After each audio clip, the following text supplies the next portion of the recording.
তাৰিখৰ আগতে এই মৌখিক পৰীক্ষা বা স্কিল পৰীক্ষাৰ গোটেই পৰ্যায়টো শেষ কৰিম আৰু মই আগতেই কৈ অহাৰ দৰে 10 অক্টোবৰৰ দিনাখন আমি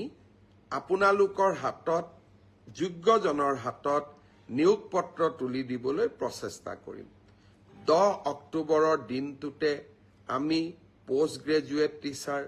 গ্ৰেজুৱেট টিচাৰ LP ME শিক্ষক আৰু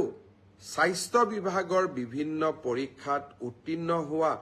আৰু ADREৰ পৰীক্ষাত উত্তীৰ্ণ হোৱা এই আটাইসকলকে একেলগে খানাপাৰা ফিল্ডলৈ মাতি আনি আমি নিযুক্তি পত্ৰ আগবঢ়াম মোক কোনোবাই সুধি থাকে পুলিচৰ ৰিজাল্ট কেতিয়া দিব সকলো ৰিজাল্ট আমি এনেকে দিম যাতে আপোনালোকৰ হাতত আমি 10 অক্টোবৰৰ দিনাখন আমাৰ নিযুক্তি পত্ৰ আমি হাতত তুলি দিব পাৰো